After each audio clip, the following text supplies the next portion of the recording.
तो देखो भाई, अब हम करते हैं एक बहुत ही इंपॉर्टेंट क्वेश्चन ग्रेविटी का। अब इस क्वेश्चन में हमसे कहा गया है कि एक रेक्टेंगुलर वुडन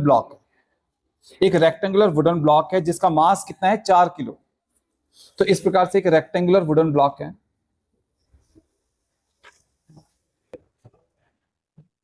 ठीक है। इसका जो मास है वो कितना है, 4 kg, करेक्ट।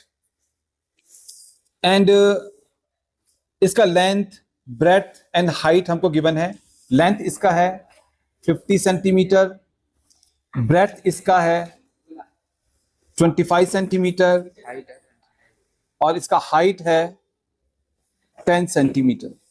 तो लेंथ 50 सेंटीमीटर है, ब्रेड्थ 25 सेंटीमीटर है, हाइट कितना है, 10 सेंटीमीटर है। हमने प्रेशर को फाइंड आउट करना है। हमने क्या निकालना है, प्रेशर को फाइंड आउट करना है। अब ए पार्ट पर चलते हैं, ठीक है। ए पार्ट में हमें क्वेश्चन में हमसे कहा गया कि when the wooden block is capped with the surface measuring 50 into 25 centimetre on the table. तो कैसे रखा गया है, देखो इसी प्रकार से रखा गया है। जो ये टेबल है, मान लो नीचे इसके टेबल है, ये जो वुडन ब्लॉक है इसके नीचे टेबल है। तो इसका जो लेंथ है वो 50 सेंटीमीटर एंड जो ब्रेड्थ है 25 सेंटीमीटर, ठीक है ना। ये ब्रेड्थ कितना है, 25 सेंटीमीटर। इसी तरीके से वुडन ब्लॉक को टेबल के ऊपर रखा गया है। 50 सेंटीमीटर एंड 25 सेंटीमीटर सरफेस के ऊपर आ रहे हैं। तो हमने बताना है कि कितना प्रेशर टेबल के ऊपर लगेगा। तो यहां पर हमने प्रेशर को फाइंड आउट करना है। अब प्रेशर क्या होता है, प्रेशर हमारा होता है फोर्स अपॉन एरिया। क्या होता है, फोर्स अपॉन एरिया, करेक्ट। अच्छी तरीके से याद रखना है। तो यहां पर हमने प्रेशर निकालना है, प्रेशर। तो प्रेशर निकालने के लिए हमारे पास में क्या होता है, प्रेशर का फॉर्मूला होता है फोर्स अपॉन एरिया। अब फोर्स क्या होता है, फोर्स तो हमें पता है, फोर्स तो m इंटू जी होता है। फोर्स क्या होता है, मास इंटू एक्सेलरेशन। एंड यहां पर हम एक्सेलरेशन कौन सा वाला लेंगे, एक्सेलरेशन ड्यू टू ग्रेविटी वाला लेंगे, जी लेंगे। तो फोर्स होता है mg और एरिया तो हमें पता है लेंथ इंटू ब्रेड्थ, है ना।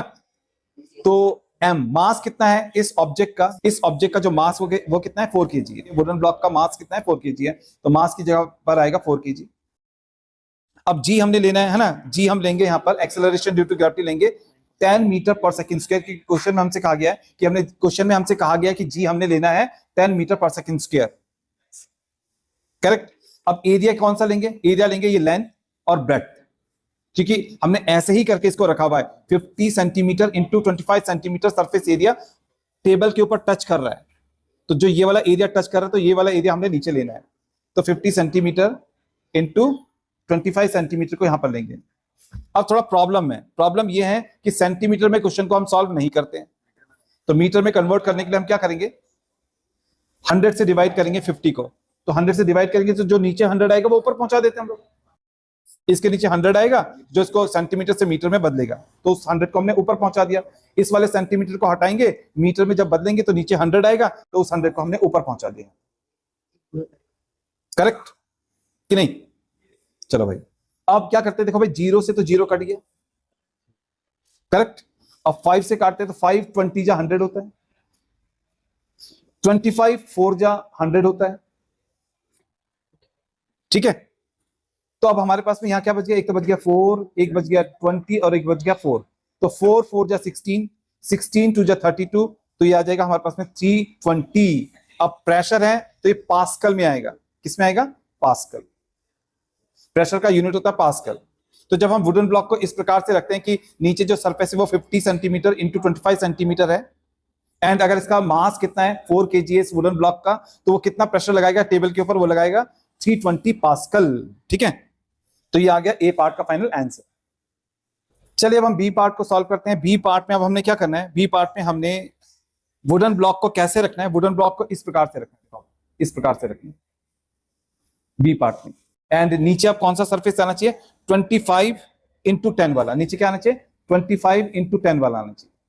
25 सेंटीमीटर 10 सेंटीमीटर वाला सरफेस नीचे आना चाहिए। अब की बात, पहले 50 सेंटीमीटर इंटू 25 सेंटीमीटर वाला सरफेस नीचे आ रहा था, इस बारी 25 सेंटीमीटर इंटू 10 सेंटीमीटर वाला सरफेस नीचे आना चाहिए।